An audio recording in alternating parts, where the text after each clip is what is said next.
বন্ধুরা, বলা হয় যে ঈশ্বর যখন এই জড় জগৎ সৃষ্টি করেন তখন তিনি সমস্ত জীব সৃষ্টি করেন এবং একই সাথে নানা প্রকার পাপেরও জন্ম হয়। সেই পাপগুলো থেকে এক পাপ পুরুষের সৃষ্টি হয়। ঈশ্বর দেখলেন যে জীবেরা খুব সহজেই পাপের দিকে ঝুঁকে পড়ছে এবং শাস্তির জন্য তাদের বারবার নরকলোকে পাঠাতে হচ্ছে। ঈশ্বর জীব সত্তাদের প্রতি কৃপা করে তার শরীর থেকে একাদশী প্রসারিত করল। জীবেরা একাদশীতে উপবাস পালন করতে শুরু করল এবং পাপ থেকে মুক্তি পেতেও লাগল। এতে পাপ পুরুষ বিচলিত হয়ে প্রভুর কাছে গিয়ে বললেন, আপনি আমাকে সৃষ্টি করেছেন, কিন্তু একাদশীর প্রভাবে আমি আমার কর্তব্য পালন করতে পারছি না। প্রভু উত্তর দিলেন, যদি তাই হয় তবে আমি তোমাকে প্রত্যেক একাদশীতে শস্যকণার মধ্যে প্রবেশ করার আদেশ দিচ্ছি।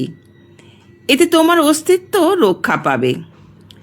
ঠিক এই কারণেই যদি আমরা একাদশীতে উপবাস পালন করি, তাহলে সেই দিনে শস্য ভক্ষণ করলে যে সমস্ত পাপ হতে পারত তার থেকে আমরা রক্ষা পাব।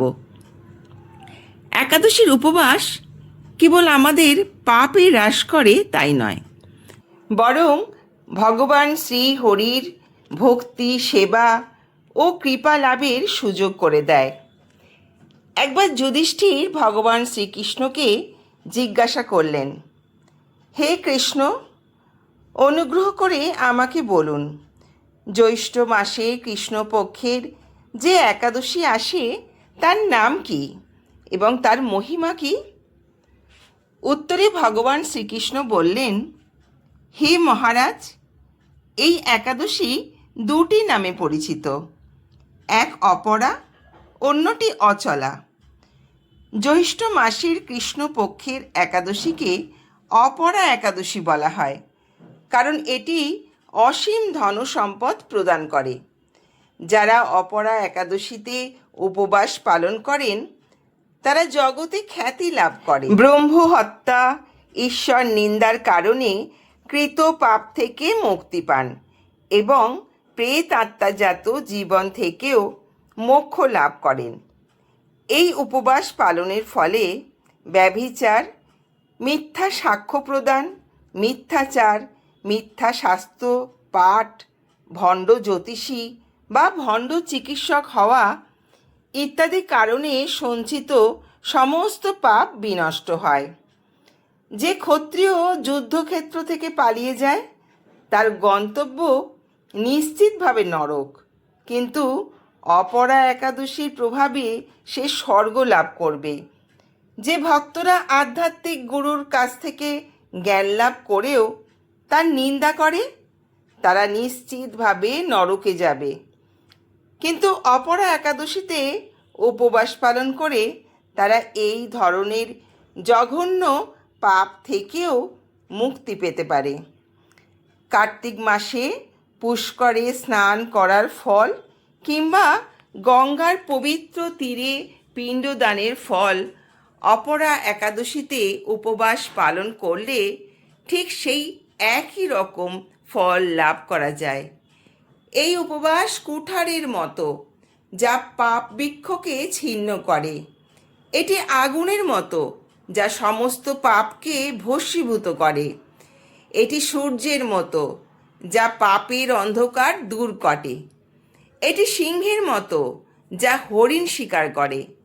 সেই জন্য জীবদের পাপ কর্ম থেকে বিরত থাকার জন্য যথেষ্ট সতর্ক থাকা উচিত এবং অপরাধ একাদশীতে উপবাস পালন করা উচিত।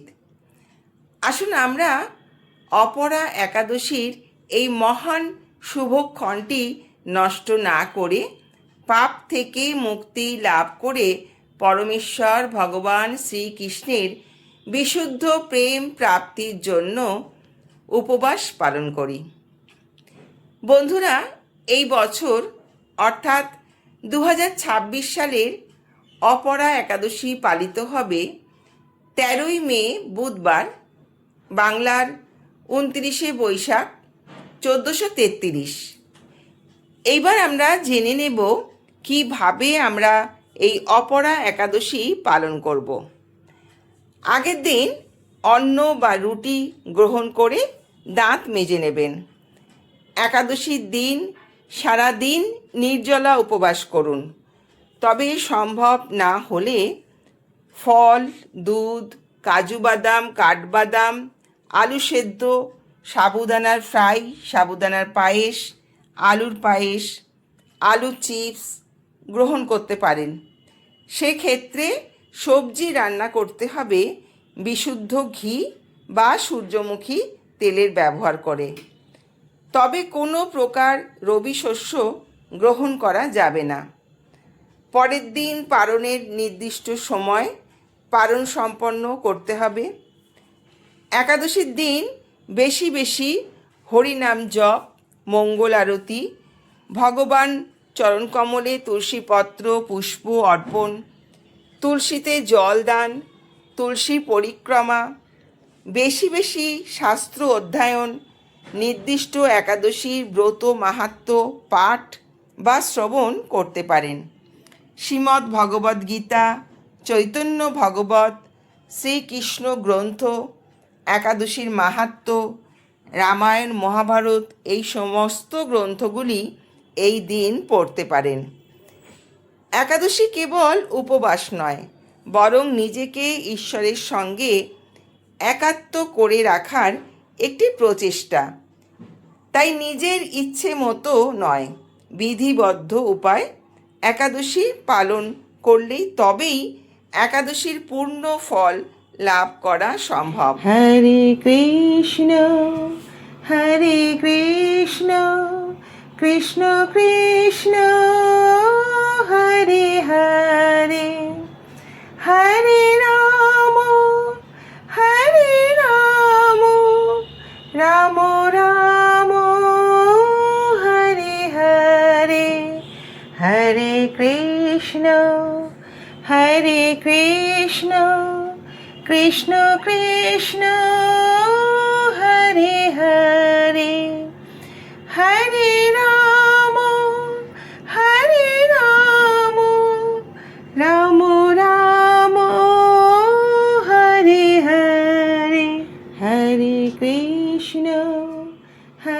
কৃষ্ণ কৃষ্ণ কৃষ্ণ হরে হরে, হরে রাম রাম রাম হরে হরে, হরে কৃষ্ণ কৃষ্ণ কৃষ্ণ হরে হরে, হরে